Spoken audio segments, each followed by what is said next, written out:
Welcome to episode 441 of Apartment Hacker. This is Mike Burnett, Apartment Hacker. It is my mission to tease out human potential in the multifamily space.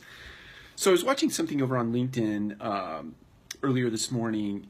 Patrick Antrim from the Leadership Summit, he puts on the Leadership Summit every year, and he was speaking to the idea of a talent shortage in our industry.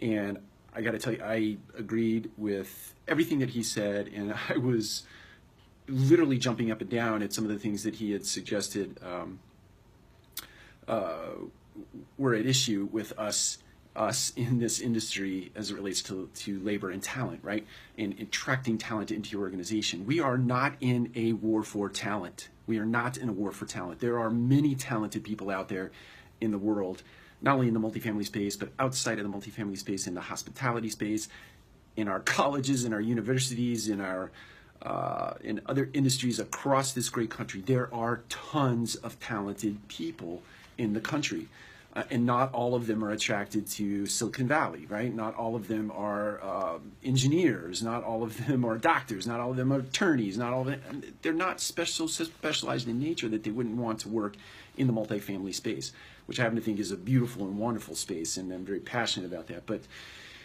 at the heart of all of this is that if your organization, if your company has great culture, you are not in a war for talent. If you have great culture, you are not in a war for talent. If you have poor culture, if you have culture that is caustic, it's toxic, it's dog eat dog, it's political, highly political, if it's politically charged,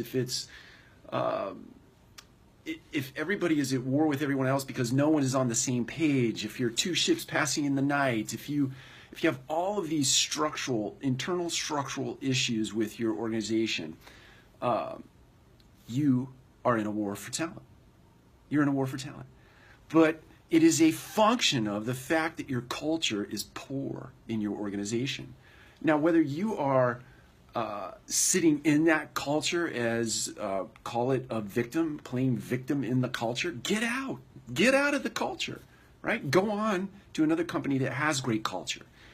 If you are sitting in a company that is in the early innings, that's ramping up, that's building culture right now, get involved in building the culture. Be the culture. Be a part of what you want it to be, right? Be a part of the values, be a part of the purpose, be a part of the mission. Don't play victim. Get yourself in a growth mindset, not in a poor, fixed mindset where you complain about everything. This is not a war for talent. It's a war about building better culture. At Radco, we call it building better living. We build better living for our residents, for our vendors, for our investors, but mostly and primarily for the people that work with, in, and for our organization. That is it. That is our simple mission, to build better living for the people that work for us. A happy employee is a productive employee. Our organizations are set in place to serve the people that serve it, period, end of sentence. And to the extent that we do a very, very, very good job of that, guess what? Customers get served well, vendors get served well, yes, vendors get served well, investors get served well, all the constituents get served well when you do that well. When the people that work for you don't go home at night and kick their dog and yell at their children, you've won. You've won the war for culture. And by default, you have no talent issues.